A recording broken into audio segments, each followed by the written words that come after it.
E pessoal, tudo bem com vocês? Bom, pelo título do vídeo vocês já viram, né, que eu vou falar aqui sobre essa coisa aleatória que apareceu, até curioso, né, que veio logo em sequência, né, do nosso último vídeo que eu falei, né, sobre os problemas ali produtivos e logísticos, né, da OTAN e se eles são um tigre de papel, né? E logo em sequência disso, né, o senhor Macron fez o favor de nos dar essa pérola aí, né, de que eles querem enviar tropas, né, da OTAN para a Ucrânia. Então, a gente vai falar um pouco sobre isso, né? Vou fazer algumas considerações para trazer um pouco de luz sobre esse assunto, porque à primeira vista, se a gente olhar efetivamente sobre essa possibilidade, é uma coisa impensável, uma coisa absurda, porque isso aí, certeza que vai levar para um conflito direto com a Rússia, né?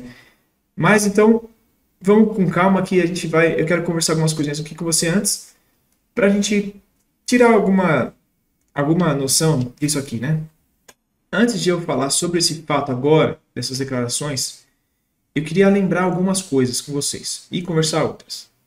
A primeira coisa é que já tem bastante tropas da OTAN lá na Ucrânia. Isso como?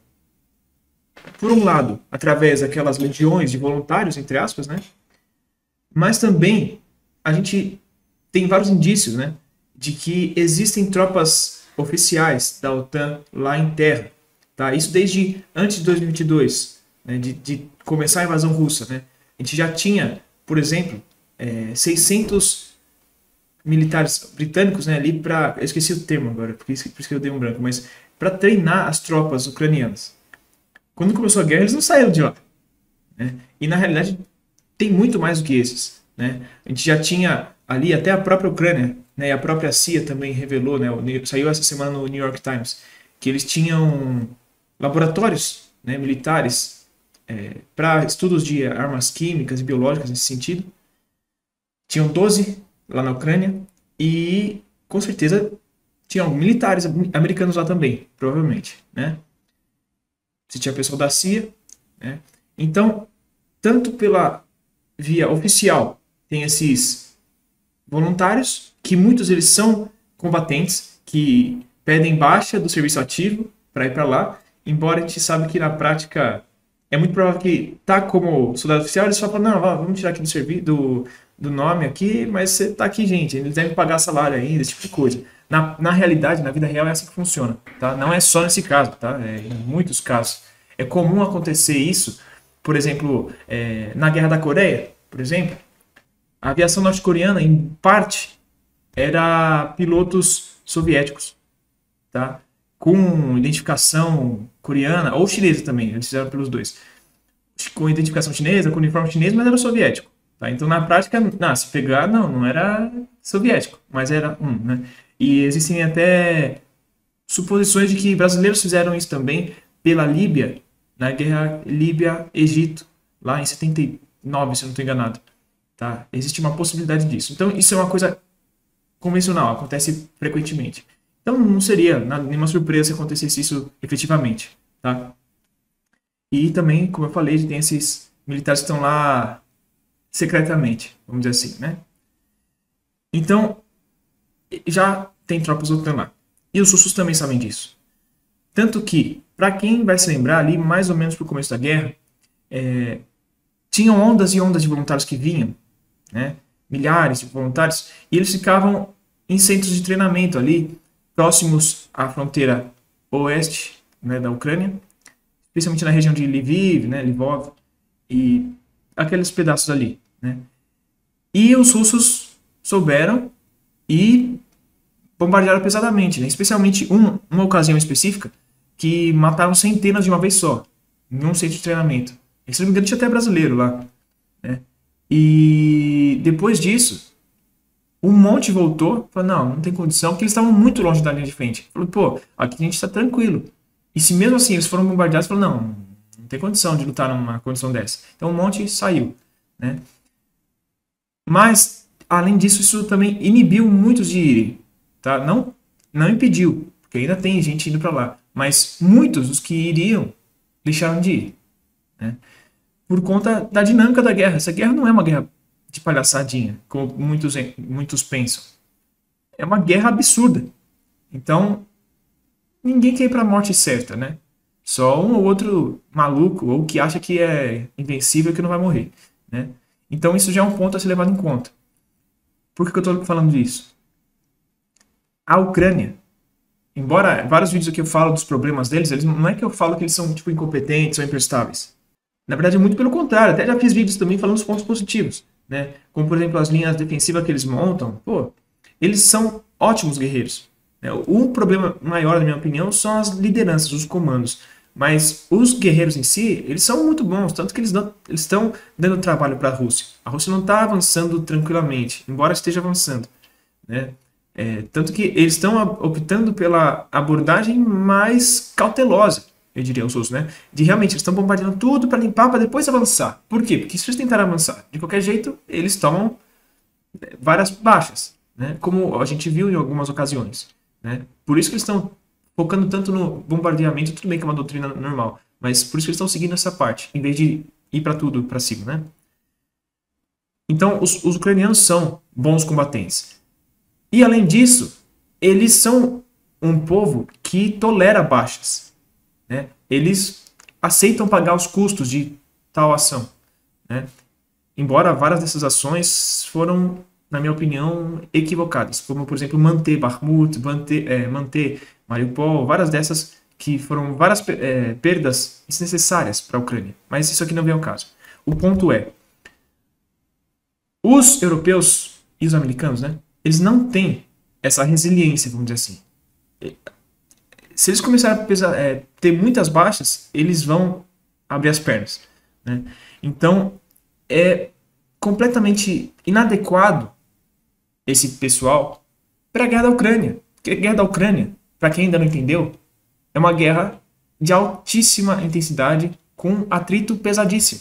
Então, qualquer equipamento que você mandar vai ser destruído, qualquer tropa que você mandar vai ser extremamente afetada, tá? Então, todo mundo vai ter muita destruição, muitas baixas. Se eles estão achando que eles vão passear no parquinho e vai ficar de boa, não vai acontecer isso, né? Então, até por isso que alguns já estão começando a repensar essa situação aí. Mas esse que é um ponto específico que eu queria comentar, né? A gente pode ver muito isso claramente com os americanos, até nos filmes que eles fazem. Ah, putz, nossa, morreu um soldado americano, vamos ter que vingar, vamos ter que fazer tudo porque morreu um cara. Fala, pô, mas olha quantos morreram. De tudo, né? Do outro lado também. Né? Mas não, um americano, ai meu Deus, né? Os europeus, a mesma coisa, né? Pô, eles sentiram muito baque, por exemplo, no Afeganistão, no Iraque, em algumas ocasiões, quando tomaram pesadas baixas, né? E eu vou dar um exemplo aqui também prático. Os Estados Unidos sempre, desde a década de 80, sempre é muito cauteloso quando vai lidar com o Hezbollah.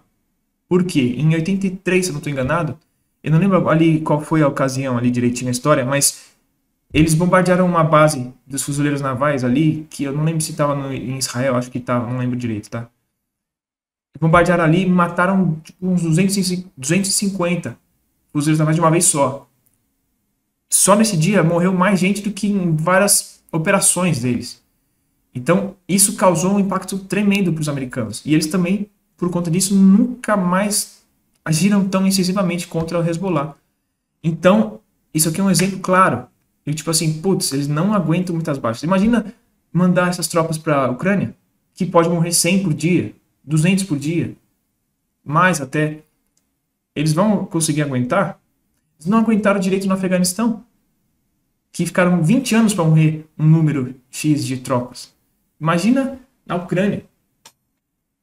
Deu para entender o que eu quero dizer? Isso aqui acho que é um ponto extremamente importante para entender essa situação. Tá? Até por isso, eu acredito que isso não vai acontecer.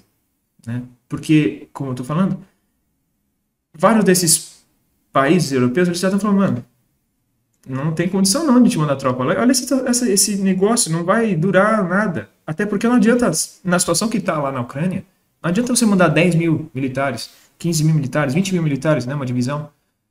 É questão de centenas de milhares de tropas. Então, se a OTAN quer fazer alguma coisa, é questão de mandar pelo menos, 300 mil, 500 mil militares.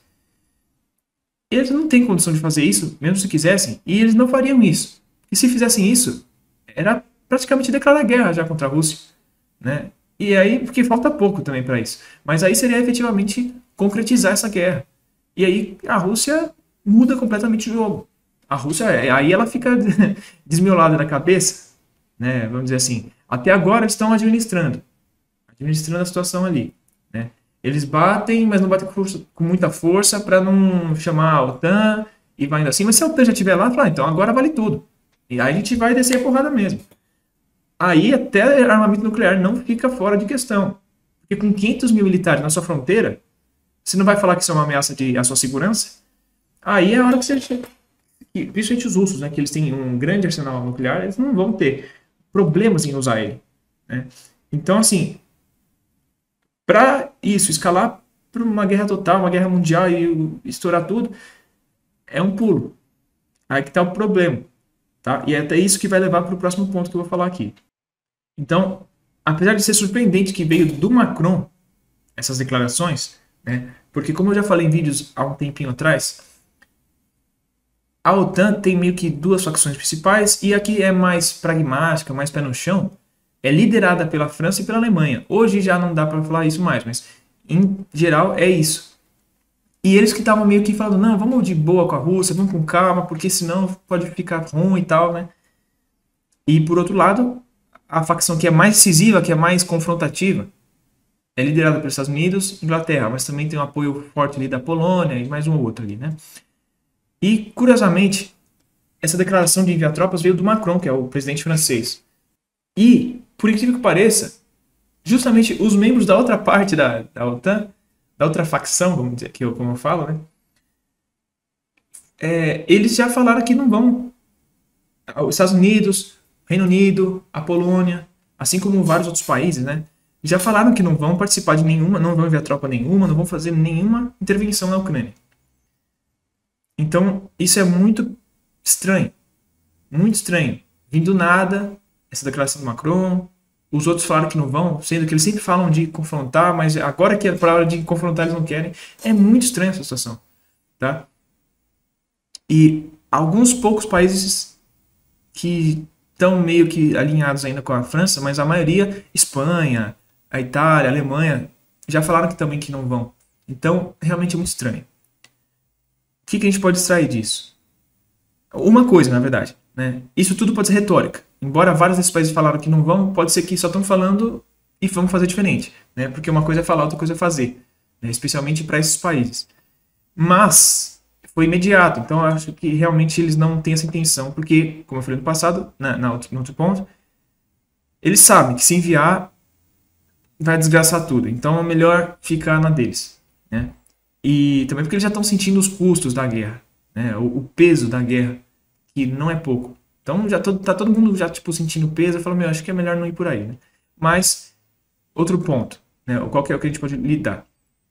Ou realmente tem essa ideia e os caras estão tentando mascarar, ou também, se a gente pensar pelo Macron, isso pode ter sido só uma articulação, só uma argumentação política, porque a coisa tá feia politicamente lá pro Macron dentro da França, né? Tá tendo um peso, uma pressão absurda dos fazendeiros, né? Lá, não só deles, né? Da população como um todo. O Macron, ele não é um presidente que tem um apelo popular, né? Ele tem um distanciamento da população francesa, né? Então a coisa não tá boa para ele. Então pode ser que ele falou uma coisa dessas para mudar alguma percepção, né? Para ter alguma mudança na política interna lá. Então, isso é uma possibilidade também, tá? De qualquer forma, saiu essa fala, que não é pouca coisa, como você pode ameaçar intervir em uma outra guerra, né, que pode desencadear numa guerra mundial, né? Isso não se fala levianamente, então é muito complicado, porque se isso foi um deslize que abriu a possibilidade para isso, pode ser que tenha um fundo de verdade. Esse que é o X da questão também. Então, aí que está o problema, tá?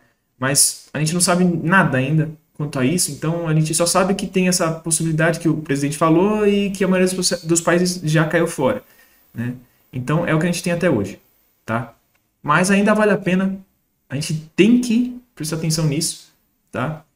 Porque realmente, qualquer coisinha quanto a isso pode ter um impacto gigantesco, né, no mundo. Pode realmente acabar caindo numa guerra mundial. Então eu vou encerrando por aqui, porque eu já fiz algumas ponderações aqui, umas considerações, e eu queria colocar isso para vocês poderem pensar aí depois do vídeo, né, ficarem refletindo sobre isso, né, porque realmente olha o andamento, né, o direcionamento que o mundo está tendo e que esses países da OTAN estão tendo também, né, como realmente está ficando uma coisa muito complicada. E olha o quão perto a gente está de efetivamente chegar em uma guerra mundial, né? Não que eu acho que vai acontecer ou que está prestes, mas percebo que são poucos passos ainda que precisa para a gente chegar nisso. E aí que está o problema, né?